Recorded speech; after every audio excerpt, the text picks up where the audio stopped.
জনাব জাহেদ চৌধুরী। জনাব জাহেদ চৌধুরী, আপনাকেও আমি শুভেচ্ছা, ধন্যবাদ এবং কৃতজ্ঞতা জানাই আপনি আমাদের সাথে যুক্ত হয়েছেন, আপনার এবং আমাদেরকে সময় দিয়েছেন এই জন্য। জাহেদ ভাই আপনাকে ধন্যবাদ। অনেক ধন্যবাদ। কামাল ভাই, আমি যে প্রসঙ্গটা দিয়ে আসলে শুরু আজকে করতে চাই, সেই প্রসঙ্গটাতে আপনার অনুমতি নিয়ে জাহেদ ভাইকে প্রথমে একটু মন্তব্য করতে বলি।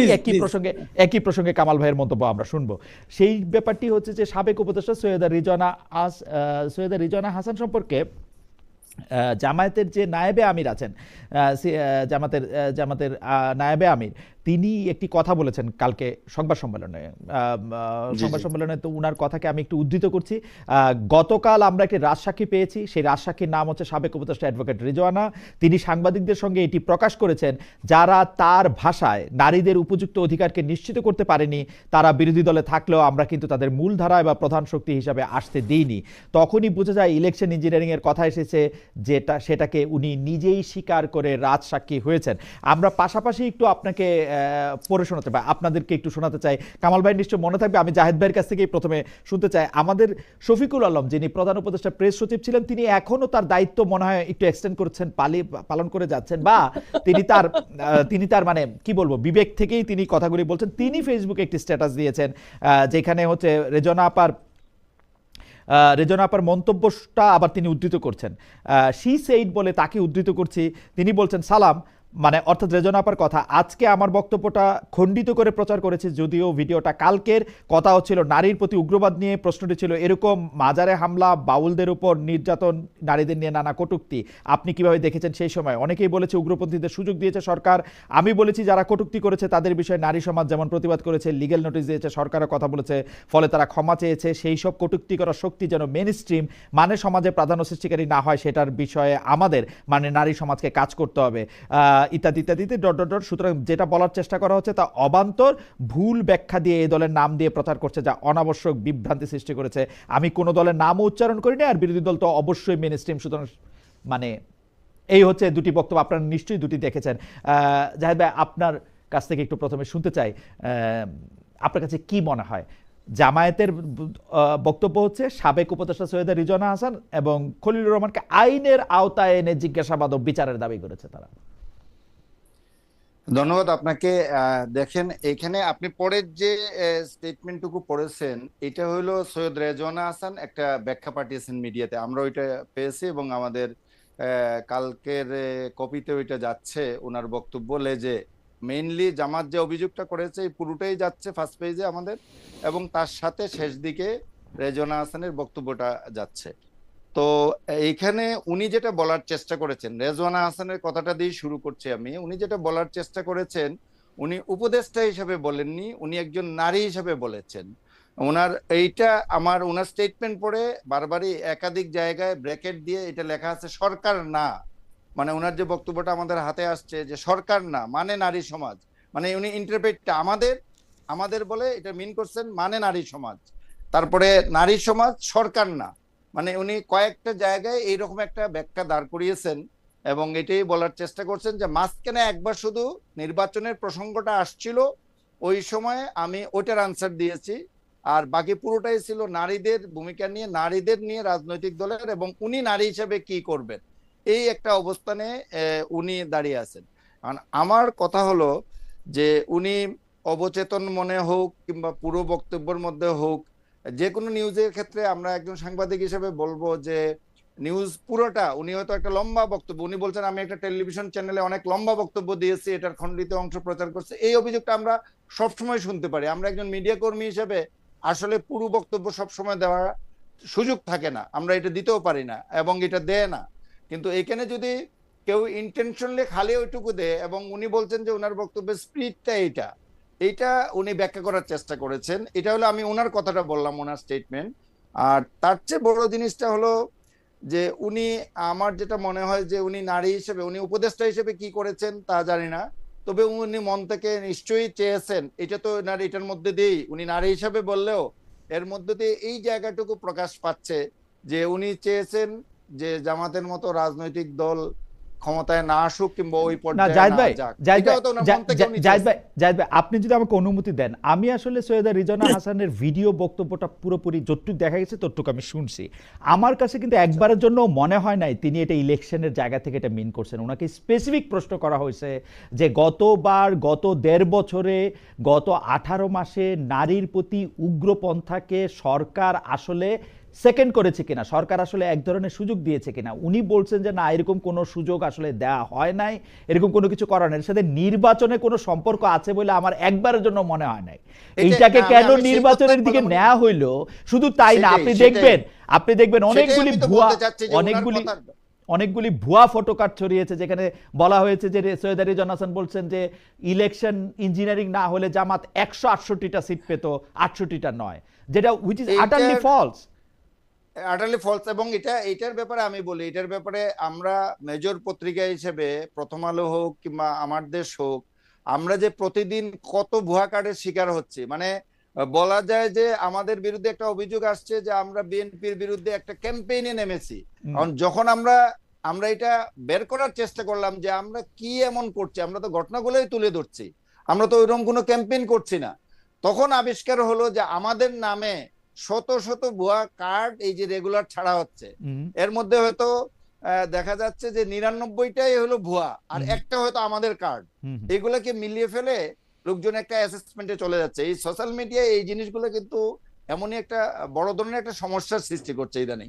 হয়তো মনে করেন আমার সম্পাদকের একটা, উনার নিজস্ব একটা চিন্তা আছে, উনি এটার উপর বক্তৃতা করেন, ওর কাছাকাছি নিয়ে আরো 10টা ভুয়া কার্ড ছেড়ে দেওয়া হয়, সেটা না, বিভিন্ন এটা দলের খুবই, নামে, বিভিন্ন এটা খুবই ব্যক্তির নামে। আনফরচুনেট। কিন্তু না এবং জাহিদ ভাই, জাহিদ ভাই, আনফরচুনেট। জাহিদ ভাই, ভুয়া কার্ডের কথা থাক, জাহিদ ভাই, আপনি তো জিনিসটা দেখেছেন, আপনার কাছে কি মনে হয়েছে যে সৈয়দা রিজওয়ানা হাসান ইলেকশন ইঞ্জিনিয়ারিং এর কথা মিন করেছেন? মানে আমি না, আসলে দুই হাত, আমার আমার মানে দুই, না না, আমার কাছে এটা মনে হয় নাই। কিন্তু আমি যেটা বললাম আপনাকে, জি, যে উনি উনি নারী হিসাবে উনার যে অবস্থান, আর জামাতের ব্যাপারে যে ধারণা নারীদের নিয়ে, ওনারা নির্বাচনী বক্তৃতায় কিংবা বিভিন্ন জায়গায় যাই বলুন না কেন, মানুষের তো একটা ধারণা আছে যে নারীর ব্যাপারে তাদের অবস্থানটা কি, এরকম একটা পারসেপশন, বিশেষ করে রেজওয়ানা হাসান এবং ওনার সাথে উনি যে সমস্ত নারীবাদী সংগঠনের সাথে চলাফেরা উঠা বসা যাদের সাথে আছে, তো তারা যে দৃষ্টিতে জামাতকে দেখেন, ওই অবস্থান থেকে আমার কাছে মনে হয়েছে রেজওয়ানা হাসানের এই ধরনের একটা চিন্তাধারা আছে, যে ন্যাচারালি এটা। কিন্তু উনি যে কথাগুলো বলেছেন, আসলে এক্সট্রিমিস্ট নিয়ে কথা বলেছেন, এবং এক্সট্রিমিস্ট ইস্যুটা নিয়ে দেখেন, এটা নিয়ে আরো আগেও ডিবেট হয়েছে। আমরা তত্ত্বাবধায়ক সরকারের সময়ই এটা নিয়ে কথা উঠছে, যারা এক্সট্রিমিজমের দিকে যাতে না যায়, ধর্মীয় বিষয়গুলো যাতে ওই দিকে না যায়, সরকারকে বারবার বিভিন্ন মহল থেকে সতর্ক করা হয়েছে। ইভেন আমাদের পত্রিকায় এটা নিয়ে লিড স্টোরি, জি, সাইন আর্টিকেল হয়েছে, মানে এই এক্সট্রিমিজমের বিরুদ্ধে যে ধর্মীয় উগ্রবাদের দিকে যাতে না যায়, একবারে আমার সম্পাদক এটার উপরে একটা সাইন আর্টিকেল না জাহিদ পর্যন্ত ভাই, লিখেছে। এখানে সো আমি এটাই বলতে চাচ্ছি। জাহিদ ভাই, এখানে দেখেন ইন্টারেস্টিং, সৈয়দ আব্দুল্লাহ মোহাম্মদ তাহেরও কিন্তু বলতেছেন যে যারা তার ভাষায় নারীদের উপযুক্ত অধিকারকে নিশ্চিত করতে পারেনি তাদেরকে যদি এটা উনি মিনও করে থাকেন, এখন জামায়াত ইসলামী কি স্বীকার করে নিল যে তারা নারীদের উপযুক্ত অধিকারকে নিশ্চিত করতে পারে নাই? এটা তো মামুনুল হক সাহেবও হইতে পারে, এটা তো চরমনাই পীর সাহেবও হইতে পারে, এটা তো আরো এক্সট্রিমিস্ট গ্রুপরা হইতে পারে। জামাত এটা নিজের উপর টেনে নিল কেন? যারা পলিটিক্সে নেই তারাও হইতে পারে। জামাত এটা নিজের উপরে টাইনা নিল কেন? মানে আমি এটা বুঝতে পারলাম না। কিন্তু জামায়াত এই বক্তব্যটা নিজের উপরে কেন টাইনা নিল? মানে এটা তো এখানে এখানে এখানে দেখেন, একটা জিনিস আমি বলি, আমি ব্যক্তিগতভাবে যে জিনিসটা মনে করি, এটা অন্যরা অখুশি হতে পারেন, কিংবা একজন সাংবাদিক হিসেবে আমি যেটা মনে করি, যে গত নির্বাচন যেটা হয়েছে, আমি তো মনে করি যে 91-এর নির্বাচনের বেটা তত্ত্বাবধায়ক সরকার শাহাবুদ্দিন, আমাদের বিচারপতি শাহাবুদ্দিনের যে নির্বাচন, এটাকেও ছাড়িয়ে গেছে, মানে ফেয়ারনেসের দিক থেকে, এবং সবাই তার ফ্র্যাঞ্চাইজ করতে পারছে, তার ভোটাধিকারটা প্রয়োগ করতে পারছে। ইভেন জামাতের আপনি বক্তব্য, কিংবা যারা পরাজিত হয়েছে তাদের বক্তব্যটাও আপনি শুরুর দিকে শুনেন কিরকম ছিল। দুই একটা সংগঠন এটা নিয়ে প্রশ্ন তোলার চেষ্টা করেছে, একবারে ভুইফুর সংগঠন, আমি নামটাই সেরকম বলবো। এবং ইভেন আমি একটা টিআইবির কথাও বলতে পারি, তারাও এরকম একটা প্রশ্ন শেষ দিকে এসে তোলার চেষ্টা করেছে, যে 70টা আসনে 70টা আসনের ব্যাপারে আমরা পেয়েছি, তার মধ্যে 21টাতে এক বা একাধিক জাল ভোট পড়েছে, তো একটা জাল ভোট পড়লে আর ওই জাল ভোটদাতাকে যদি ধরে ফেলে তাইলে কি এটা জাল ভোটের কোনো কাউন্টিং এ না আসবে? আমার সো আমার এইরকম একটা নির্বাচনকে নিয়ে আমার কোয়েশ্চনটা হলো, হুম হুম। এইরকম একটা নির্বাচনকে নিয়ে এখন আবার নতুন করে প্রশ্ন তোলার আমার কাছে কোনো যৌক্তিকতা নেই। আপনি বলতে পারেন এরপরে তারা যখন এই ডিবেটটা আসছে তখন জামাতের পক্ষ থেকে এই কথাও বলা হয়েছে যে কাউন্টিং এ আমরা নির্বাচন নিয়ে কোনো কথা বলছি না, কাউন্টিং নিয়ে কথা বলছি। তো কাউন্টিং নিয়ে কথা বললে এটার আবার রিপ্লাই আমরা দু একজন এর কাছ থেকে শুনেছি, তাইলে আবার গণে নেন, গণতে অসুবিধা নেই। এবং এখন আমরা জানি যে এটা কোর্টেও আছে, কয়েকটা 4টা সেন্টারের বিষয়গুলা কোর্ট বলে দিছে যে সবগুলো এখানে জমা দেন, আবার আমরা এটা দেখবো যাচাই বাছাই করে।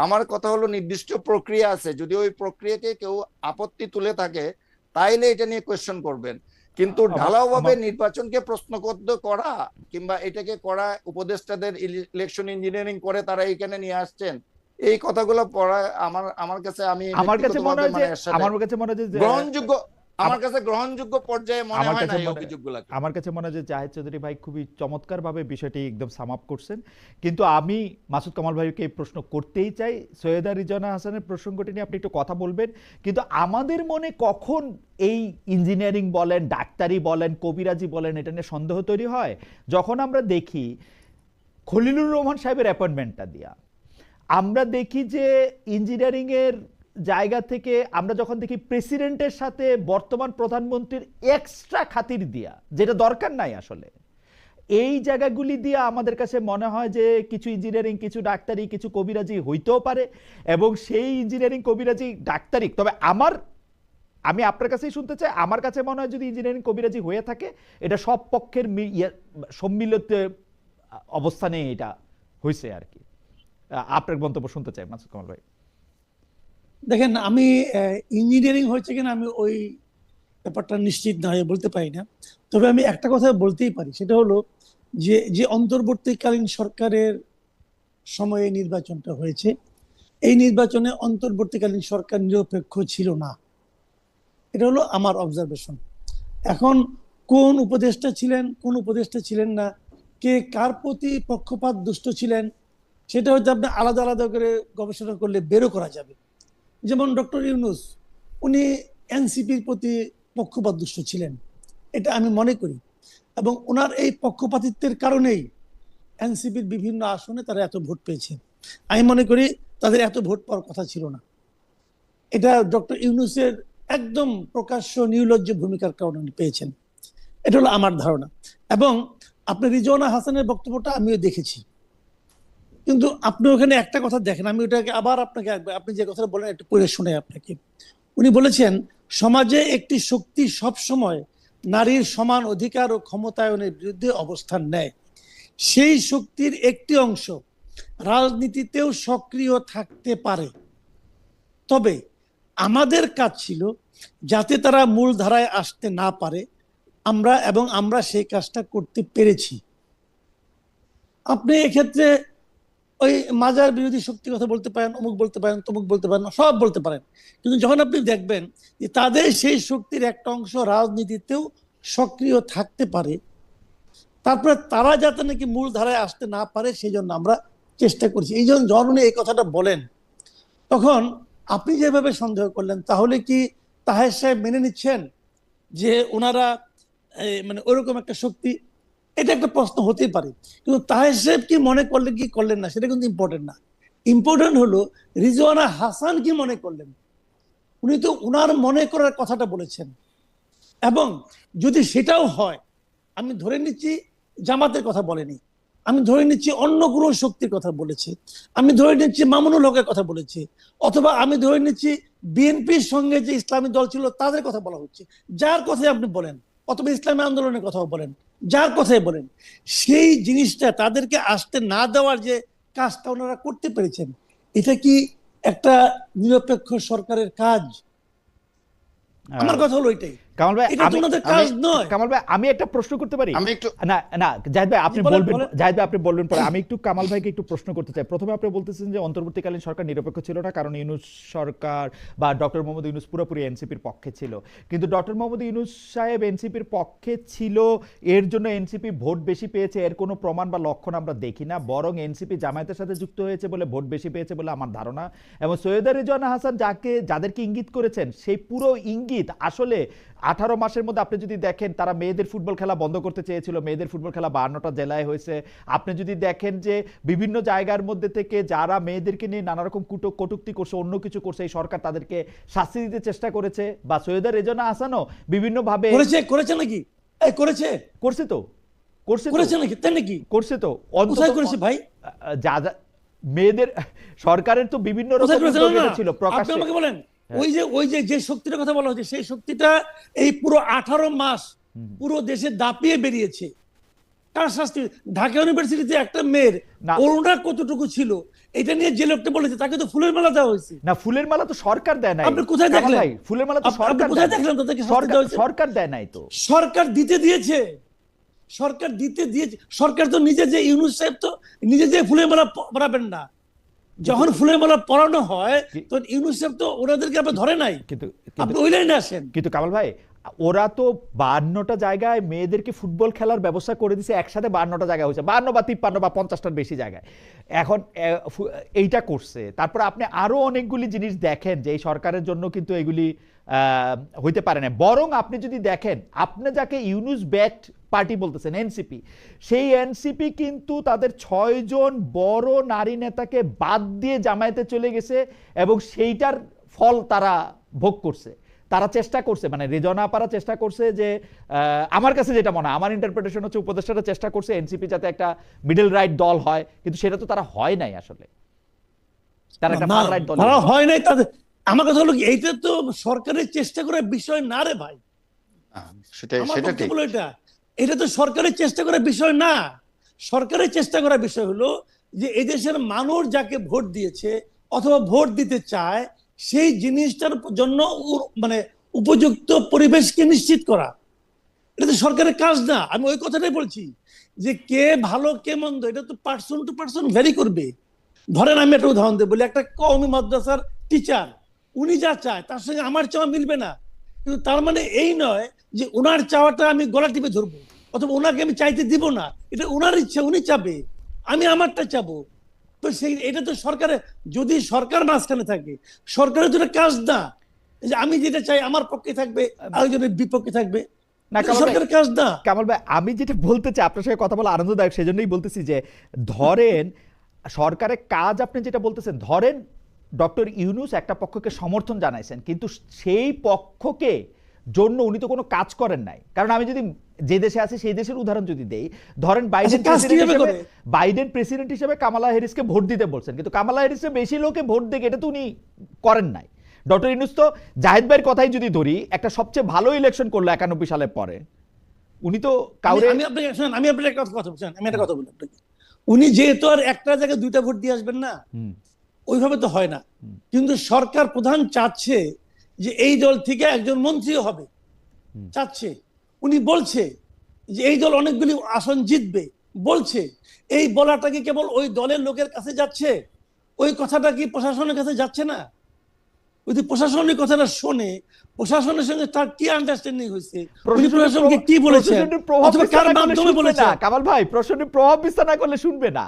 ইউনূস সাহেবের প্রভাব প্রশাসনের উপরে শূন্য ছিল, জিরো ছিল। করছে কি করে নাই, এটা আপনি কিভাবে কনফার্ম হন ভাই?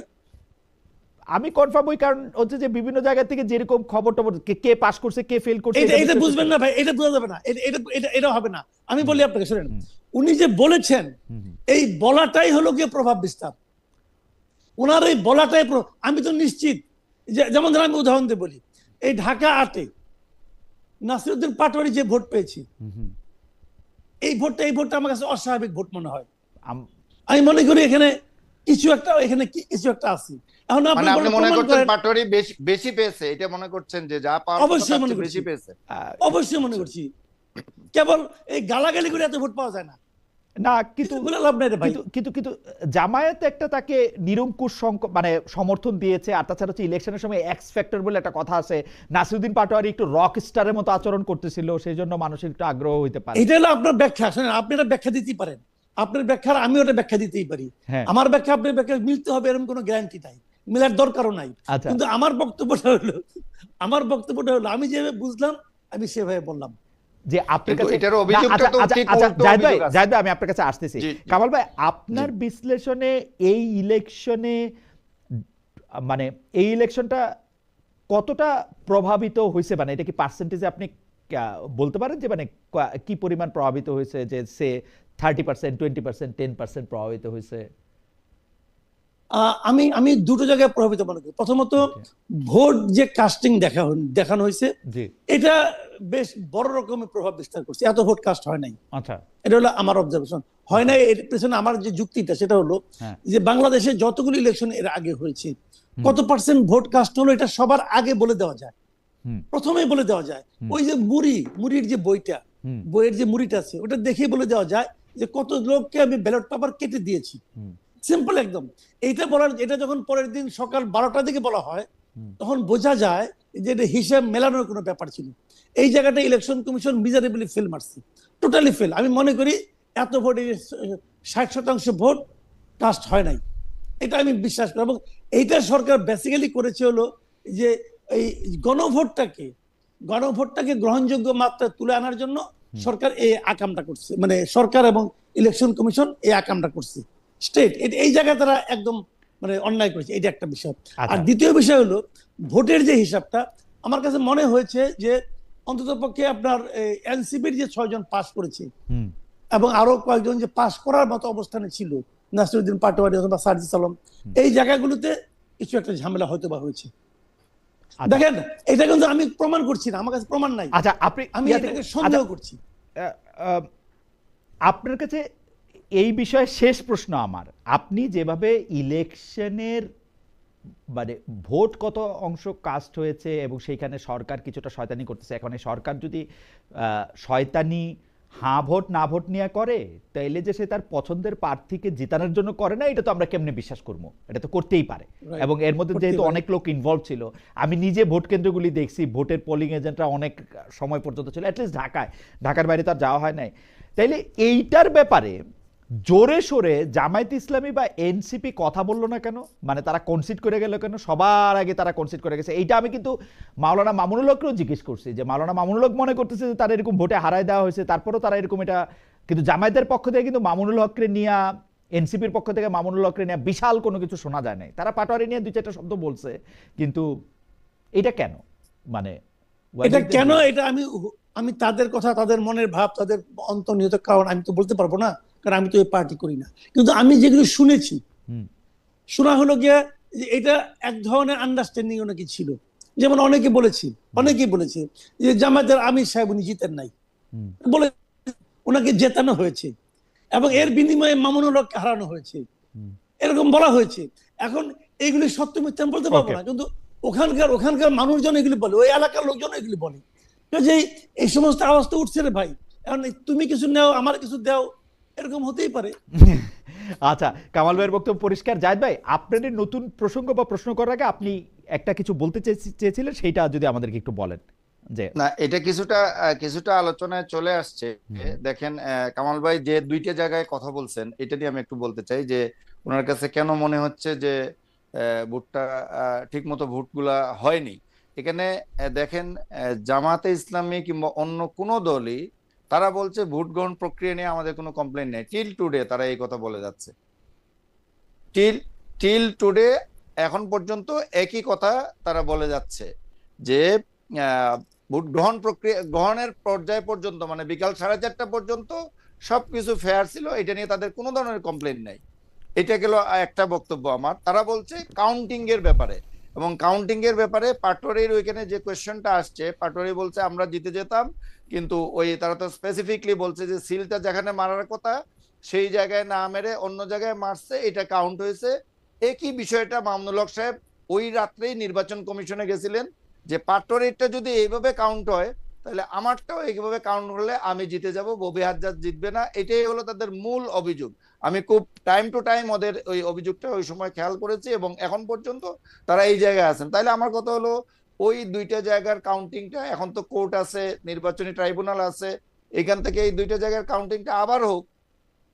এবং Okay. একটা তো অলরেডি কোর্টে চলে গেছে, একটা অলরেডি চলে গেছে। জাহিদ ভাই, জাহিদ মানে ভাই, আমরা ইয়েটা। অন্য জাহিদ ভাই, এটা আমরা গেল ওয়ান থিং। জি আরেকটা হলো 6 পয়েন্ট, আমি শেষ করে দিচ্ছি। জি 6টা আসনে এনসিপি জিতছে। হুম, আপনি দেখেন যে এনসিপি, এখানে দুইটা বিষয়। ইউনূস সাহেব উনি বলছেন যে ছাত্ররাই আমাকে ক্ষমতায় বসিয়েছে, এই কথাটা কিন্তু উনি প্রথম দিনও বলছেন, বিভিন্ন বক্তৃতায় বলছেন। তো ন্যাচারালি তাদের প্রতি উনার একটা সফট কর্নার ছিল। আর বাকি যেটা উনি বলেছেন, আমার কাছে যেটা মনে হয়েছে, উনি তরুণ নেতৃত্বকে সামনে আনার কথা বলতে গিয়ে এনসিপির কথাটা বলেছেন। হ্যাঁ, উনার এই বক্তব্যে এনসিপির কিংবা কিছুটা প্রভাবিত হতে পারে খুব স্বাভাবিকভাবে, যে উনি খুব হাইলাইট করেছেন। এমন আমরা দেখেছি যে যে দুইজন উপদেষ্টা ছিলেন তাদের নিয়ে নানা কথাবার্তা হচ্ছিল, লোকমুখে পারসেপশন অনেক কিছু নিয়ে, কিন্তু ওনারা যখন বিদায় নিয়ে আসেন তখন উনি ওয়ার্মলি তাকে যেভাবে সি অফ করেছেন, এটা নিয়ে মানুষজন কিন্তু কথাবার্তা বলেছে, কারণ তাদের এই অবস্থানটা ছিল না ওই সময়, কিন্তু উনি এটা করেছেন। তো এইরকম কিছু ছোটখাটো বিষয় হয়তো আছে, এটা বলা যেতে পারে। বাট 6টা আসনে এনসিপি যে জিতে আসছে, ওইটা আপনি যেমনটি বলেছেন, আমি সার্জিসের একটা বক্তব্য শুনছিলাম যে আমরা যদি বিএনপির সাথে যেতাম তাহলে বিএনপির লোকজন আমার সাথে মাঠে কাজ করতো না, আমরা আর অনেক কম ভোট পেতাম। আমরা যদি বিএনপির সাথে সমঝোতা করতাম, আমরা জামাতের সাথে করায় একমাত্র মঈন খানের সিট, সারোয়ার তুষারের সিটটি ছাড়া বাকি সব সিটে জামাত অল আউট আমাদেরকে সাপোর্ট দিয়েছে। দেওয়ার কারণে আমরা এইরকম একটা ভালো মার্জিনে আমরা কোথাও বিক্রি হয়েছে, কোথাও কাছাকাছি যেতে পেরেছি। আমিও ব্যক্তিগতভাবে মনে করি যে এটা জামাত এবং আমার মনে হয় যৌথ যে প্রয়াস, এটা ব্যক্তিগত বা এনসিপির নয়, আমার মনে হয় যে এটা জামাতের সাথে যাওয়ার পরে এটা করেছে। আমার মনে হয় যে এই বক্তব্য পরিষ্কার। আমি শুধু যে পয়েন্টটা মিস করে গেছিলাম জাহিদের কাছে যাওয়ার আগে, কারণ ভাই আমার কাছে তো মনে হয় যে এই সরকার বিএনপিকে সাপোর্ট করছে, অন্তর্বর্তীকালীন সরকার। খলিলুর রহমানের নিযুক্তি এটা প্রমাণ। এর বিপক্ষে আপনি কি বলবেন? দেখেন, এই সরকার যদি বিএনপিকে সাপোর্ট করে থাকে হুম সেটা অন্যায় করছে। হুম আমার কিন্তু এটা বিএনপি জামাতের ব্যাপার না, কিন্তু হুম আমরা আলোচনা করতেছি সরকার তার উপর অর্পিত দায়িত্বটা ঠিকভাবে ঠিকমতো পালন করছে। নিরপেক্ষভাবে পালন করতে পারলো কিনা। এবং ইলেকশনটা এবং ভালো হলো আপনি কিনা। যদি ঘটনা প্রবাহের প্রেক্ষিতে বলেন, হুম তাহলে আপনি শেষে এইমাত্র যে কথাটা বললেন যে খলিলুর রহমানকে প্রমাণ হিসেবে হাজির করলেন যে এই সরকার বিএনপিকে সাপোর্ট করেছে, এই এই প্রমাণটা কিন্তু ধোপে বেশি টেকে।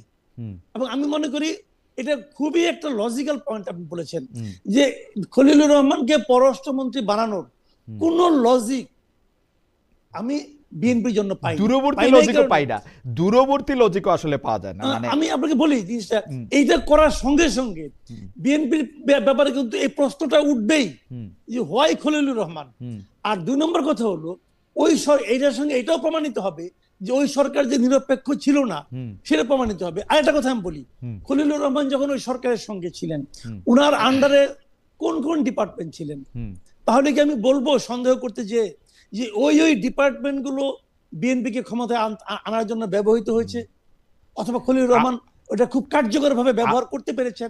আমি কামাল যদি ভাই আমি ওটা আপনার- বলি। আমি কামাল ভাই আপনি একটু থামাই, একটা সেকেন্ড থামাই, কারণ জাহেদ ভাইয়ের সাথে বিএনপির সম্পর্ক বহুদিন ধরে একটু বেশি ঘনিষ্ঠ আমার আপনার থেকে।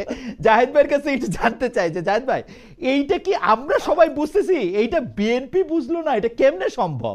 মানে খলিলুর আচ্ছা, রহমানকে এখানে- নিলে, খলিলুর রহমানকে নিলে যে এই প্রশ্ন হবে, এটা আচ্ছা, বিএনপির আমি আপনাকে বলি এখানে দুইটা বিষয়। একটা হলো যে এই প্রশ্নটা উঠতে পারে, এটা নিশ্চয়ই বিএনপি এটা বুঝেছে, কিংবা বিএনপি এটা না বোঝার কথা না। জি কিন্তু তার চেয়েও বড় ইস্যু যেটা আমার মনে হয় বিএনপির সামনে এসে দাঁড়িয়েছিল, বিএনপি খুব একটা বেটার চয়েস বিএনপির সামনে ছিল না। আপনি যদি এখন ফুল দূর, ক্যাবিনেটের এরকম দিকে কথা। দৃষ্টি দেন, না আমি জাহেদ অবশ্যই ভাই, কথা। আপনি যদি এখন জাহেদ ভাই, ক্যাবিনেটের এখন যারা ক্যাবিনেটে আছে, আমার কথাটা একটু শেষ করতে জি দেন। জি এখন যারা ক্যাবিনেটে আছে, এই ক্যাবিনেটের দিকে যদি আপনি দৃষ্টি দেন, তাইলে এখানে খলিলুর রহমানের বিকল্প এর চেয়ে বেটার হতো। আপনি বলেন, আমরা তো সব আচ্ছা আলোচনাই জাহেদ ভাই, করছি। আমি একটু বলি, আপনি বলেন আমি যে একটু বলি, X, Y, আমি Z একটু কে জাহেদ ভাই, বলেন জাহেদ একটু, ভাই, আমি একটু আমরা বলি। এটা নিয়ে আপনার সাথে ডিবেট করতে আচ্ছা পারি। জাহেদ ভাই, আমি বলেন। একটু বলি। ওরা এটা বেটার জাহেদ মনে ভাই- করেছে যে খলিলুর রহমানের যে যোগ্যতা, বিএনপির সাথে তার অতীত অবস্থান এবং বর্তমান রাজনৈতিক প্রেক্ষাপট, আরেকটা কথা নিয়ে বিতর্ক হয় যে ভূ রাজনীতি, জাহিদ ভাই এই সব কিছু মিলে একটা সেকেন্ড বলতে হয়তো দেন, তারা মনে করেছে একটা মিনিট বলতে he then will be Zahid the ভাই। best choice. জাহিদ ভাই, এই বক্তব্য জি, please, আমিও please. আমিও বিএনপির অন্তত 10 জন মন্ত্রীর কাছে এই একই বক্তব্য শুনছি। তারেক সাহেবের সাথে আমার কথা হয় নাই, কিন্তু বিএনপির প্রেসিডিয়ামের 10 জনের কাছেও আমি আমার উষ্মা, আমি আমার বিস্ময় প্রকাশ করছিলাম, তারা সবাই একদম একই কথা বলছে। কিন্তু আমি আপনারে খুবই মানে বিনয়ের সাথে আমাদের সাবেক পররাষ্ট্রমন্ত্রীর দিকে তাকাইতে বলি। সর্বশেষ পররাষ্ট্রমন্ত্রী ছিলেন হচ্ছে তৌহিদ হোসেন, একজন রিটায়ার্ড সেক্রেটারি। এরকম রিটায়ার্ড সেক্রেটারি বাংলাদেশে আরো 10 জন আছে। তার আগে ছিলেন জনাব এম এ মোমেন, 2টা বিদেশি ডিগ্রি, 3টা সিলেটে বাড়ি ছাড়া। উনার কি যোগ্যতা ছিল এবং উনি কি করছে 5 বছর, এটা একটু বলবেন। তার আগে ছিলেন জাতিসংঘে ছিলেন দীর্ঘদিন উনি। আরে জাতিসংঘ তো একটা এনজিও রে ভাই, জাতিসংঘ তো একটা এনজিও। আমি আজকে চাকরি নিলে কালকে আমি জাতিসংঘে চাকরি করব। জাতিসংঘে চাকরি করার যোগ্যতা হইতে পারে নাকি? বাংলাদেশে স্থায়ী প্রতিনিধি ছিলেন। বাংলাদেশের স্থায়ী প্রতিনিধি তো সরকার যারে দিবে সে থাকবে। বাংলাদেশের প্রত্যেকটা লোক আজকে যদি জাহেদ চৌধুরী, মাসুদ কামাল, খালেদ মহিউদ্দিন যে কোনো লোককে দেয় সেই থাকবে এখানে। এটা তো কোনো যোগ্যতা না রে ভাই। আমি আপনাদের বলি, তার আগে ছিলেন ডাক্তার দীপুমণি, একজন এমবিবিএস ডাক্তার। তার বাবা আওয়ামী লীগের বিরাট নেতা ছিলেন। তার আগে যারা ছিলেন সিলেটে বাড়ি, হুমায়ুন রশিদ চৌধুরী, অমুক তমুক, আরো 10টা নাম আমি কইতে পারি। ঘটনা হইলো যোগ্যতা আবার কি? চেয়ারে বসলে আবার যোগ্যতা কি?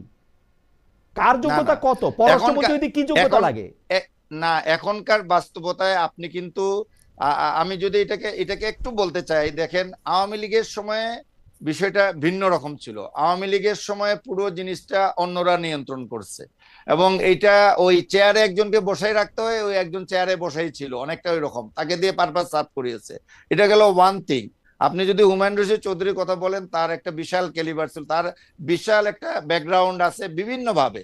তা তো ক্যারিয়ার ডিপ্লোমেট এবং শুরু থেকেই বিভিন্ন জায়গায় দায়িত্ব পালন করেছে এবং পড়াশোনা একাডেমিক যাই বলেন না কেন। এখনকার প্রেক্ষাপটটা কিন্তু খুবই, আপনি ওইভাবে দেখেন, খুব ফেয়ারলি যদি দেখেন, এখনকার ক্যাবিনেটে আপনি বলছেন হ্যাঁ বাইরে থেকে অবশ্যই নিয়ে আসা যেত। বিএনপির প্রতি সিম্পেথাইজ, বিএনপি গভর্নর, বিএনপি মাইন্ডেড, আমি বিশ্বাস করি আরো বহু যোগ্য লোক বাইরে অনেকে আছেন, কিন্তু ক্যাবিনেটে এই মুহূর্তে যারা আছেন তাদের মধ্যে পররাষ্ট্র মন্ত্রণালয়ের দায়িত্ব নেওয়ার জন্য আমার কাছে মনে হয়েছে যে ডক্টর খলিল ফিটেস্ট পারসন। ওকে, এটা ওয়ান থিং। আচ্ছা জাহিদ ভাই বলা বলছে, আমি একটু কামাল ভাইয়ের কাছে শুনতে চাই। কামাল ভাই, আমার আর্গুমেন্ট হচ্ছে চেয়ারে বসাইলেই হয় এমন কোনো ভালো কাজ ডক্টর খলিল রহমান করে নাই। 10 তারিখ ক্ষমতা ছেড়ে দিব, 9 তারিখ গিয়ে চুক্তি স্বাক্ষর করে আসছে এবং এই চুক্তি পুরোটাই বাংলাদেশের বিপক্ষে যাবে। আমি 100-100-র মধ্যে 300 আমি এটা দেখাইতে পারি। এই চুক্তি কোনো পড়ালেখা জানা লোক করতে পারে না, শুধু পড়ালেখা জানা লোক করতে পারে না। এটা কথা বলি, শুনেন ভাইয়া আমি একটা কথা বলি, সিম্পল কথা। দেখেন জাহেদ চৌধুরী যে কথাটা বললেন, এটা ছাড়া আসলে বিএনপি যারা করেন অথবা যারা নাকি বিএনপিকে ভালোবাসেন তাদের জন্য এর চেয়ে ভালো কোনো যুক্তি আসলে আর নাই। উনি সর্বোচ্চ যুক্তিটা দিয়েছেন। কিন্তু আমার কথাটা হলো কি, উনি বললেন না যে বিএনপি মাইন্ডেড অনেকের মধ্যে হয়তো এর চেয়ে যোগ্য লোক আছে কিন্তু ক্যাবিনেটের মধ্যে নাই। ভাই এই খলিলুর রহমান তো বিএনপি মাইন্ডেডও না। যদি উনি বিএনপি মাইন্ডেড হয়ে থাকেন, তাহলে ওই যে সন্দেহটা যে এই সরকারের উনি যে দায়িত্বে ছিলেন, উনি বিএনপিকে ক্ষমতায় আনতে চেয়েছেন, সেটা কি আরো বেশি দৃঢ় হয় না? উনি অ্যাকচুয়ালি যে দায়িত্বে ছিলেন না, এটার আনসারটা আমি আপনাকে বলি। উনি অ্যাকচুয়ালি যে দায়িত্বে ছিলেন ওই দায়িত্বটা তো উনি পালন করতে পারছিলেন না, এটা আপনিও জানেন আমিও জানি।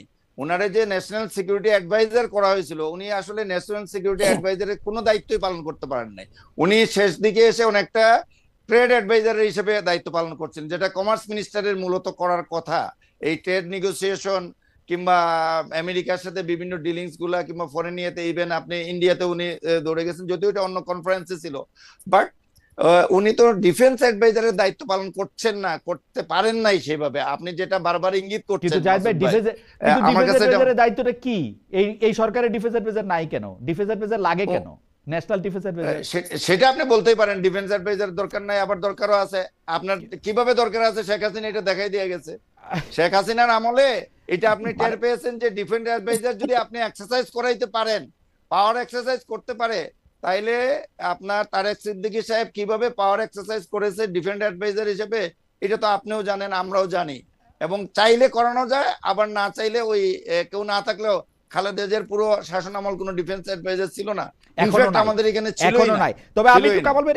কামাল ভাইয়ের উল্টা দিক থেকে প্রশ্ন করতে চাই। কামাল ভাই, যদি সত্যি সত্যি জি। বিএনপির মনে এই ধারণা থাকতো যে আমরা সবাই আঙ্গুল তুলবো, খলিলুর রহমান কেন এখানে আসলো, বিশেষ করে খলিলুর রহমানের উপস্থিতি নিয়ে বিএনপি অনেক প্রশ্ন তুলছিল, তাহলে বিএনপি কিন্তু এত সাহস করে এত ব্লান্টলি এই ডিসিশন নিত না, ওনাকে আড়ালে রাখা দিত বা যাদের যাদের সাথে ষড়যন্ত্র করছে তাদের সাথে আসলে কথাই বলতো না। এতে কি তাদেরকে বেনিফিট অফ ডাউট দেওয়া যায় না, আসলে কোনো ষড়যন্ত্র ছিল না, তারা একটা ভালো লোকই খুঁজে বের করছে, এরকম কি মনে হয় কিনা? ভাইরে, বেনিফিট অফ ডাউট দিতে তো আমার কোনো আপত্তি নেই, হুম কারণ আমরা একটা নতুন সরকার পাইছি। হুম তাদেরকে প্রশ্নের মুখে দাঁড়া করে আমার কি লাভ? হুম আমি তো বিএনপির এন্টি পার্টি না, কথাটা খেয়াল করেন। বিএনপি বেজ্জতি হইলো, বিএনপি বিব্রত হলো, আমার লাভটা কি?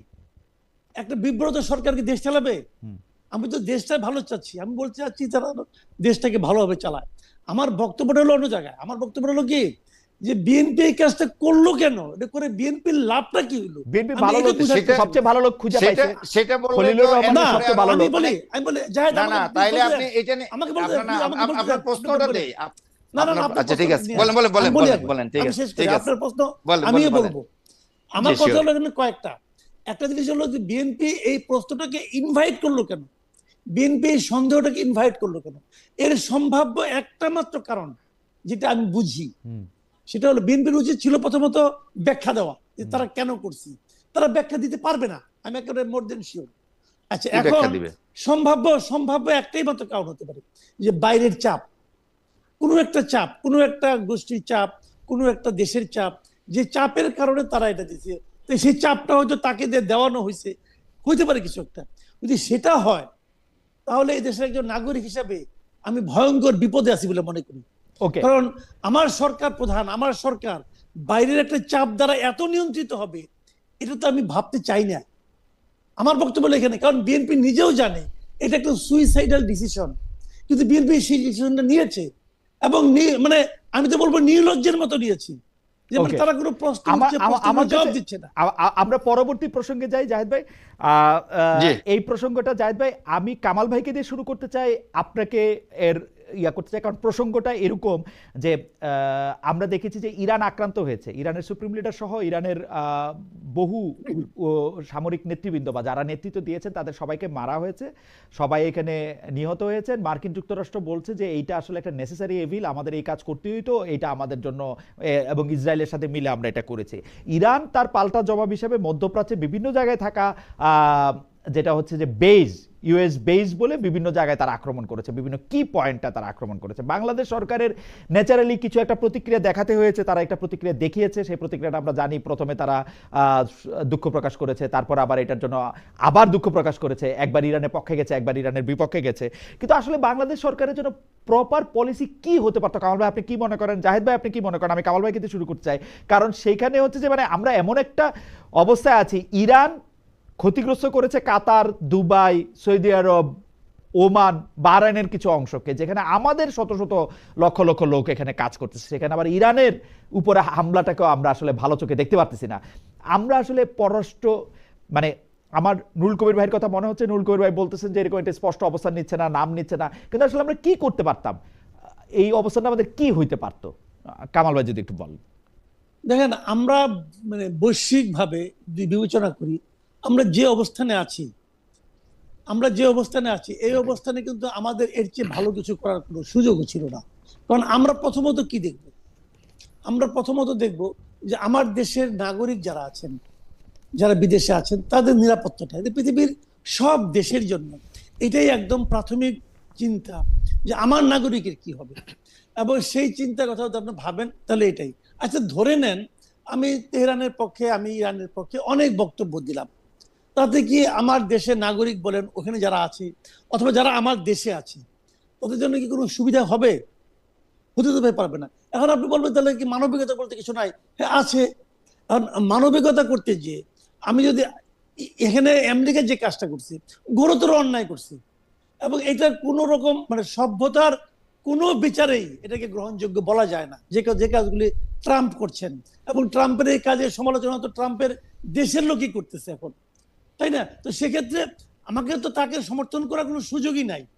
কিন্তু তারপরও আমি কি করতে পারতাম? এবং আমি মনে করি আমার দেশের সরকার যেটা করছে যে প্রতিক্রিয়া দেখাইছে, এর চেয়ে অন্য কোনো প্রতিক্রিয়া দেখানোর কোনো সুযোগ আমাদের ছিল বলে আমি মনে করি না। জাহিদ ভাই কি মনে করেন? আমরা কামাল ভাইকে শুনলাম, আমার সরকারের আমার প্রতিক্রিয়া মনে এবং হয় যে আমার মনে হয় সরকার কামাল ভাইয়ের কথা খুব একটা ডিসএগ্রি করার তেমন কিছু নাই। উনি যতটুকু বলছেন এটা আমি এগ্রি করি, কিন্তু একটা জায়গায় আমি মনে করি যে প্রথম দিনে সরকারের যে প্রতিক্রিয়াটি ছিল এটা আমার কাছে সঠিক মনে হয়নি।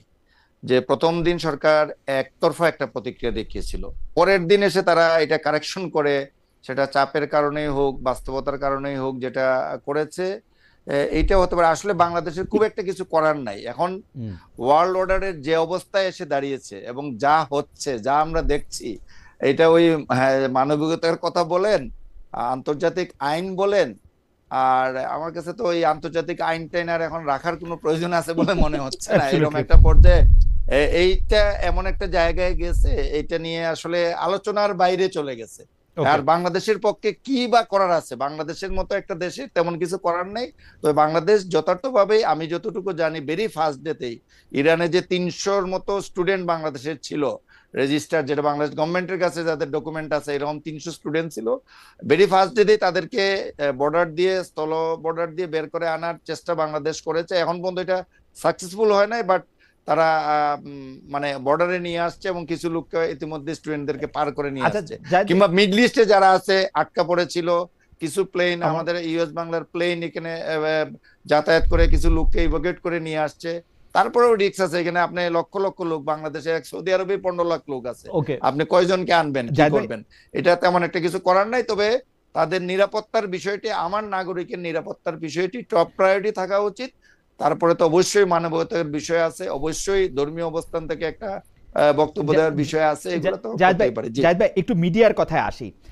যখন সাদ্দাম হোসেনের ইরাকের আক্রমণ হয় 2003 সালে, 2003 3 সালে, সালে, জি, 2003 সালে, 2003-এ। তখন আমি প্রথম আলোতে কাজ করি। তখন আমি কিন্তু ক্রমাগতভাবে দেখেছি যে পত্রপত্রিকাগুলি বিভিন্ন বিষয়গুলি, সংবাদ মাধ্যমগুলি শুধুমাত্র জনতুষ্টির জন্য বাড়িয়ে লিখেছে। তার ফলে যেটি হয়েছে, আমরাও সেই বাড়িয়ে লেখার মধ্যে অন্তর্ভুক্ত হয়েছি। প্রথম আলো এবং ডেইলি স্টারের ক্ষেত্রে, আমাদের ক্ষেত্রে সেটি বাড়িয়ে লিখতে হয়েছে, পত্রিকা বেশি কাটতে হয়েছে। কিন্তু আমরা দেখেছি 30 দিন ধরে যুদ্ধে জিতেছে হচ্ছে সাদ্দাম হোসেন। 31তম দিনে গিয়ে দেখা গেছে যে সব শেষ হয়ে গেছে। এবং এইটারে আমার কাছে মনে হয়েছে যে বাংলাদেশের সংবাদপত্রের ইতিহাসে সবচেয়ে বড় প্রতারণার আশ্রয় নেয়। এইবারও আপনারা এরকম কিছু দেখেন কিনা?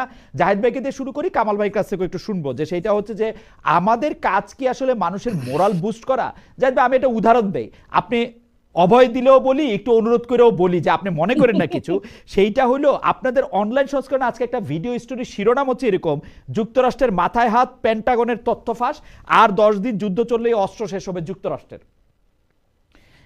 আমার আচ্ছা, আচ্ছা, আমি এটা বলি যে এইখানে দুটো বিষয় আমি আপনাকে বলি। যে আপনি আমার প্রিন্ট ভার্সন যদি দেখেন, ওভারঅল কথা বলি, হুম, বাংলাদেশের মিডিয়ায় ওভারঅল এখন যেভাবে মিডিয়ায় প্রচার হচ্ছে, আপনি 2003 সালের কথা যেটা বলছেন, এই 2003 সালের সাথে এখনকার অবস্থার খুব একটা পার্থক্য আছে বলে আমি মনে করছি না। নাম্বার ওয়ান, যে ক্যাম্পেইনের দিক থেকে খালি আমার দেশ বলে না, প্রত্যেকটা জায়গায়, এবং এটা একটা অবশ্যই অবস্থান অবশ্যই নিয়ে প্রত্যেকটা হয়তো পত্রিকায়, রাইট। এবং এটা নাম্বার ওয়ান। নাম্বার টু, আপনি স্পেসিফিক যেটা বলছেন আজকে, এটা কিন্তু একটা আমেরিকান ইয়ের স্টেটমেন্ট, তাদের ইন্টারনাল ইয়েতে, এবং এটা আমি সোর্সটা এই মুহূর্তে মনে করতে পারছি না, বাট এটা একটা ডিপেন্ডেবল সোর্সে কিন্তু তাদের ওই যে ইয়ের হেয়ারিং ছিল, সিনেট কমিটির হেয়ারিং এ এই কোয়েশ্চনটা কোনো একটা পর্যায়ে, কোনো একটা কমিটিতে, অনেকগুলো কমিটিতে তো হেয়ারিং হয়েছে, মার্কো রুবিওর হেয়ারিং হয়েছে সিনেট কমিটিতে, এর বাইরে আলাদা ফরেন অ্যাফেয়ার্স কমিটিতে হয়েছে, বিভিন্ন জায়গায় কোনো একটা কমিটির ইন্টারনাল সোর্সের নিউজ বলে এটা প্রচার হয়েছে। আমি মনে করছি না যে এটা বানিয়ে দিয়ে আমরা কোনো একটা ইয়েতে করছি। আর এখানে একটা জিনিস আপনাকে বলি, যেটা আমরা ইন্ডিয়া এবং পাকিস্তান ওয়ারের সময় এরকম আমাদের একটা ভিডিওতে এরকম একটা মিস্টেক বলবো আমি হয়েছিল, যে বিভিন্ন সোর্স থেকে নিউজগুলো, আমরা যেমন এএফপি সাবস্ক্রাইব করি, এএফপি নিউজটা আমরা আল জাজিরা কিন্তু সাবস্ক্রাইব করি না, বাট আল জাজিরা একটা বেটার, এখন সবচেয়ে ভালো সোর্স হিসেবে বাংলাদেশের পত্রপত্রিকাগুলো এটা ইউজ করছে। আপনি যেখানে কাজ করতেন সেই এক সময় বিডি নিউজ 24, তার হুবহু আল জাজিরার ইংলিশ ভার্সনটাকে তারা তাদের অনলাইন মানে ইয়ের মধ্যে, লাইভের মধ্যে এই পুরোটাই অনুবাদ করে দিয়ে দিচ্ছে অলমোস্ট, আমি যেটা খেয়াল করছি। তো এইভাবে কিন্তু বিভিন্ন সোর্স থেকে নিউজ আছে। এখন আপনি যদি সোর্সটা কারেক্টলি আইডেন্টিফাই করতে না পারেন, একাধিক সোর্স এটা ভেরিফাই করতে না পারেন, রয়টার্স এর বরাত দিয়ে আসলো, এটা আসলেই রয়টার্স এই নিউজটা করছে কিনা, আমি যদি রয়টার্স এর সাবস্ক্রাইবার না হই আমি হয়তো সব নিউজ ভেরিফাই করতে পারবো না। আমি সেকেন্ডারি সোর্স থেকে যদি নিউজটা নেই, এই ক্ষেত্রে এটা মিস্টেক হওয়ার সুযোগ থাকে। আমার কাছে মনে হয় এই জায়গাটাতে আমাদের কাজ করার সুযোগ আমার আছে। কাছে মনে হয় যে আমি যেটা খেয়াল করেছি 2003 সালে তখন হয়তো কি রয়টার্সের নিউজ থেকেই জিনিসটা নেওয়া হইতো, কিন্তু ধরেন রয়টার্স সারাক্ষণ বলল যে ইরাকের 50টা স্থাপনা ধ্বংস করা হয়েছে, আমেরিকা এত এত জায়গায় জিতছে। এইখানে রয়টার্সেরই একটা লাইন বাগদাদের একটি স্থানীয় রেডিও দাবি করেছে যে মার্কিন একটি প্লেনকে ভূপাতিত করা হয়েছে। আমাদের সম্মানিত নিউজ এডিটররা, তখন আমরা তখন আমরা অত সিনিয়র ছিলাম না, এখন হইলে মানে ব্যাপারটা অন্যরকম হইলেও হইতে পারতাম, জানি না। ঘটনা হচ্ছে তারা বলতো এইটা সামনে নিয়ে আসেন খালেদ, এবং হেডিং হইতো, আপনি আজকে স্পেসিফিক যে নিউজটার কথা বলছেন এখানে কিন্তু এটা করা হয় না, কারণ আমি ওই নিউজটা দেখেছি, আমি ওইটা শুনছি, এবং এখানে কিন্তু এটা করা হয় না। এটা মানে কোন ধরনের অনেক ধন্যবাদ, আপনাকে অনেক ধন্যবাদ। যদি এটা সিনেট হিয়ারিং এ যদি এটা সিনেট হিয়ারিং এ বলা হয়ে থাকে, আপনি কি এটা এখন আমি ওইটাই বললাম যে আমি প্রিন্টও এটা ছাপছেন জাহিদ ভাই, প্রিন্টও এটা ছাপছেন? না না না না, প্রিন্টে আমরা অনেক কিছুই স্পেসের জন্য আমরা অনেক কিছুই দিতে পারি না, এটা তো কিংবা ভিতরে যায় কিন্তু এটা অনেক কিছুই ভিতরে যায়। এইটা নিয়ে তো যদি সত্য হইতো, এটা তো লিড স্টোরি হওয়া উচিত। যুক্তরাষ্ট্রের অস্ত্র যদি 10 দিনে শেষ হয়ে যায়, না আছে আমার হেডিং এ নাই, আমি যেটা বলতে চাচ্ছি দেখেন আমার লিড স্টোরি হওয়া উচিত। আমি যেমন আজকেও হাউএভার জাহিদ ভাই আমরা একটু আগাই। আপনি এখানে দেখেন আপনার প্রেসিডেন্টের, আমি একটা লাইন বলে শেষ করি, যেমন আপনি দেখেন মার্কো রুবিওর কথা যদি বলি, উনার স্টেটমেন্টে তো 24 ঘন্টার ভিতর 3টা স্টেটমেন্ট আমরা পেয়েছি। এখন আপনি যেটা আমাকে প্রশ্ন তুলতেছেন, উনারাই তো 24 ঘন্টার ভিতর 3 রকম মার্কো রুবিওকে আমি ফলো করতেছি, মার্কিন পররাষ্ট্র মন্ত্রণালয়ের কথা বা মার্কিন কথা যে আমি খুব ফলো করতেছি ব্যাপারটা, মানে খুব বিশ্বাস করতেছি ব্যাপারটা এরকম না, ফলো করলো। যাই হোক, আপনি এখন যুদ্ধের সময় তো দুই পক্ষ থেকে এরকম দাবি করা হয়। যেমন আজকে আরেকটা গুরুত্বপূর্ণ নিউজ আপনি বলেন নাই, ইরানের তরফ থেকে একটা দাবি করা হয়েছে এবং খুব দায়িত্বশীল কর্মকর্তা ব্রিফিং এ দাবি করছেন যে আমরা 500 মার্কিন সৈন্যকে হত্যা করেছি এই পর্যন্ত, এই যুদ্ধে 500 মার্কিন সৈন্য প্রাণ হারিয়েছে। ওকে জাহিদ ভাই, ভয়ঙ্কর জিনিস। জাহিদ ভাই থ্যাংক ইউ। আপনি যেহেতু কোর্ট উল্লেখ করছেন সেটা, তবে আমার কাছে মনে হয় যদি এটা আপনি মানে there is no way you can be halfway pregnant, আপনি যদি এটা অনলাইনের মধ্যে এটা ছাপান, যুক্তরাষ্ট্রের মাথায় 10 দিন অস্ত্র চালালে যুদ্ধ যুক্তরাষ্ট্রে শেষ হয়ে যাবে, এটা লিড স্টোরি হওয়া উচিত বা ফ্রন্ট পেজে অনেক গুরুত্ব দিয়ে ছাপা হওয়া উচিত, এটা আমার কাছে মনে হয় আর কি। হাউএভার ক্রাইসিস হবে, জিনিসটা হলো ক্রাইসিস, মানে ইনফ্যাক্ট শেষ হয়ে যাবে, এটাকে মিন করছে যে আমার আমি পড়তেছি শেষ হয়ে যাবে, আমি পড়তেছি শেষ হবে, মানে ইনার মিনিং তো আমার কাছে পড়া সম্ভব না, আমি তো শব্দ করতেছি। যাই হোক, আমি একটু কামাল ভাইয়ের কাছে জানতে চাই। কামাল ভাই যেহেতু নিউজ পেপারের বাইরে আছে, কামাল ভাই বা আমার পক্ষে এগুলি সমালোচনা করা সহজ, কিন্তু আমি একটু দায়িত্ব নিয়ে বলি, আমাদের সময়ে এই যুদ্ধের সময় পত্রিকার এডিটোরিয়াল দায়িত্ব চলে যায় সার্কুলেশন ম্যানেজারের কাছে। সার্কুলেশন ম্যানেজার আইসা বলে, কামাল ভাই আপনি জানেন সিস্টেমটা, কারণ আপনি জনগণের মধ্যে আছে, যে আপনি আরেকটু লেখা দেন, আরো ইয়া বাড়বে। কিন্তু এখন কিন্তু এই সিচুয়েশনটা নাই। আমি আপনাকে একটা কথা বলি যে এখন প্রিন্টের ক্ষেত্রে টোটালি নাই, কারণ এই যুদ্ধ শুরু হওয়ার পরে অনলাইনে আছে, সেইজন্য আমরা অনলাইনে দিচ্ছি। প্রিন্টের ক্ষেত্রে যুদ্ধ শুরু হওয়ার আগে যে সার্কুলেশন ছিল আমার পত্রিকার, যুদ্ধ শুরু হওয়ার পরেও একই সার্কুলেশন আছে, আমি জেনে শুনে বলছি। মিডিয়াম বদলাইছে, এবং মিডিয়াম বদলাইছে, আমি সার্কুলেশন অনলাইনেও নাই, সরি এটা এখন অনলাইন এডিটর ঠিক করে দিচ্ছে জিনিস। কারণ আপনার কাছে একটু শুনতে। জি, আসলে সমস্যাটা হলো কি জানেন, আমরা মিডিয়াতে, আমি গত 3-4 বছর ধরে আমি কোনো শক্ত চাকরিতে নাই, এবং যখন ছিলাম আমি সর্বশেষ পর্যন্ত, তখন আমি দেখতাম যে এই টেলিভিশন এবং অনলাইন গুলো আসার কারণে, টেলিভিশনে স্ক্রল দিতে এবং অনলাইনের কারণে এক ধরনের আনহেলদি কম্পিটিশন সবার মধ্যে আছে। এক্স্যাক্টলি একদম।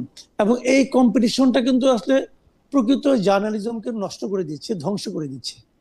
আমি এখন মনে করেন আপনার এই অনুষ্ঠান ইউটিউবে যাচ্ছে, আমিও ইউটিউবের সঙ্গে কাজ করি, ওখানে দেখবেন আপনার ক্লিক বেট তো আছেই, মানে ভেতরের সঙ্গে উপরে শিরোনামে কোনো মিলই নাই, দিচ্ছে মানুষকে আকৃষ্ট করার জন্য।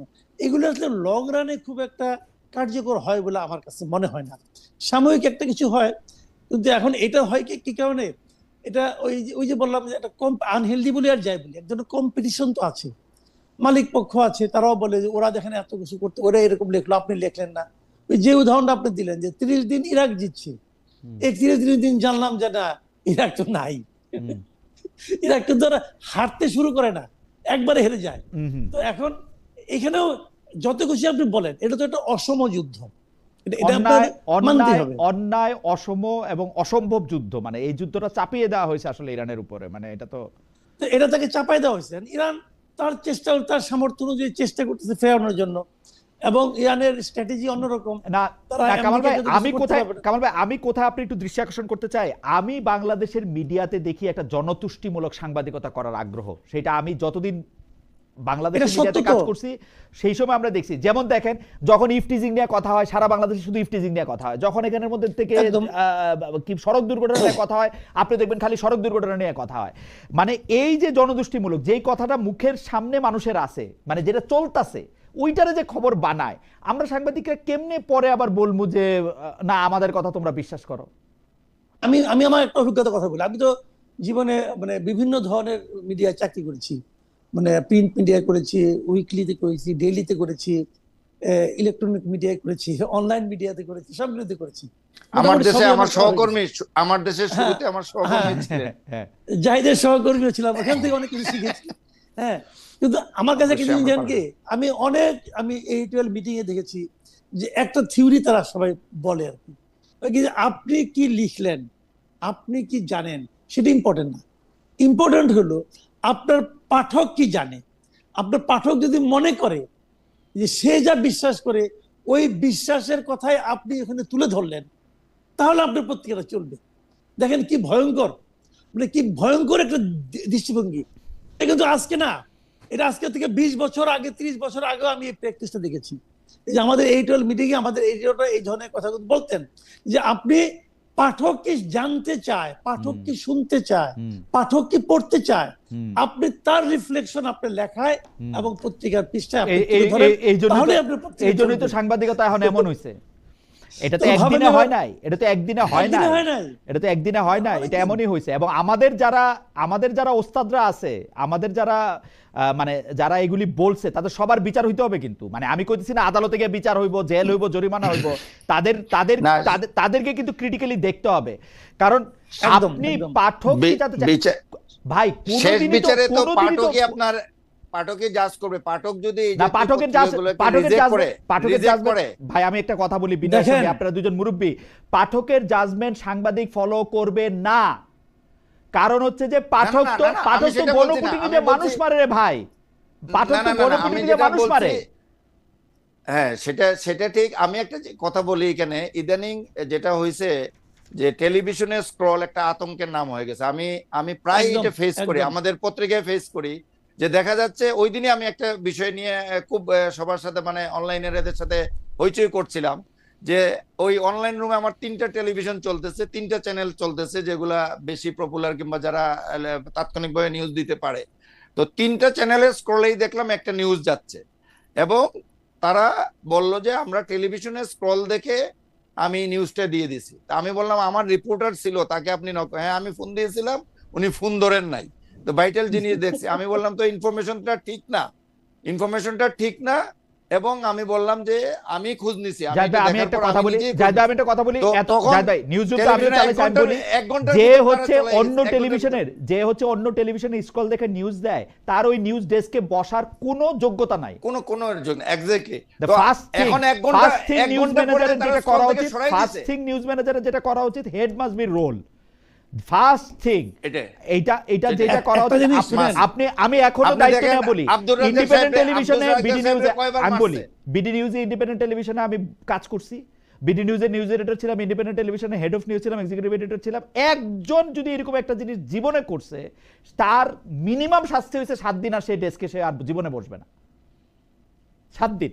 হাওয়েভার আমি আমি আমি একটু আপনার কথা আসি জাহিদ ভাই, আপনি একটা টক শোতে বলছেন, আচ্ছা আপনার কথা বলার আগে আমি একটু মানে কি বলে আমাদের দর্শকদের কাছে জানতে চাইছিলাম যে কূটনৈতিকভাবে ইরান সংকটের সমাধানের জন্য যুক্তরাষ্ট্রের প্রতি আহ্বান জানিয়েছে বাংলাদেশ। প্রিয় দর্শক, আলোচনার মাধ্যমে এই সংকট সমাধানে আর কোনো সুযোগ আছে বলে মনে করেন কিনা? শতকরা 24% মনে করেন যে আলোচনার মাধ্যমে সুযোগ এটা সম্ভব আছে, শতকরা 76% মনে করে যে এটা সম্ভব না।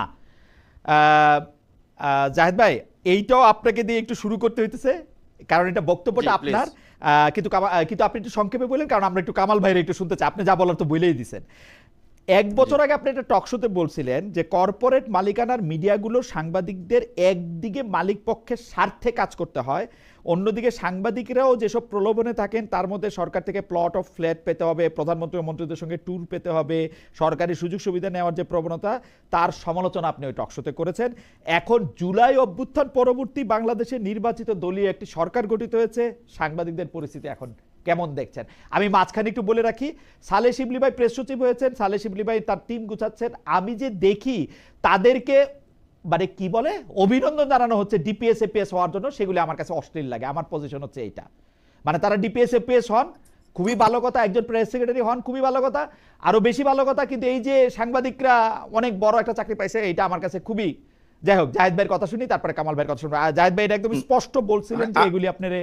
জি জাহেদ ভাই। আপনি কোন জায়গা থেকে কোট করছেন জানি না, আমি অনেক জায়গায় কথা বলি, অনেক কিছু বলি, যদি জি। আমি কতটুকু বলছি কি বলছি আমি মনে করতে পারছি না, বাট আমি যদি এইটা এই বক্তব্যকে সমর্থন করি, আমি এই বক্তব্যটাকে সমর্থন করি, এখনো করি। আমি একটু যদি বলে দেই জাহেদ ভাই, আমি আপনার কোথায় মেমোরি বলছি রিফ্রেশ, আমি মেমোরি রিফ্রেশ করি। এইটা 2025-এর 23শে ফেব্রুয়ারি আপনি বলছেন, টক শোটার নাম ছিল জিরো আওয়ার, বিষয় ছিল নতুন বাংলাদেশের গণমাধ্যমের ভূমিকা, দিগন্ত মিডিয়া আচ্ছা, কর্পোরেশনের বুঝতে পারছি। চেয়ারম্যান শিব্বির মাহমুদ এবং দৈনিক জি জি আমাদের সংবাদপত্রের আচ্ছা, ব্যবস্থাপনা বুঝতে পারছি, সম্পাদক জাহেদ চৌধুরী ছিলেন। বুঝতে পারছি, হ্যাঁ জি হ্যাঁ, এটা আমি বলছি যে আমি এটারে ওন করি এখনো।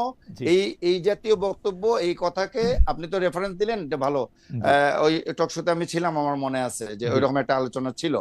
তো আমি এটাকে এখনো তাই মনে করি যে আসলে আমাদের সাংবাদিকদের আমরা নিজেরাই, আপনি জানেন কিনা জানি না, এখন এটা তো ব্যক্তিগত বিষয় এসে হয়ে যায়। আমি কিন্তু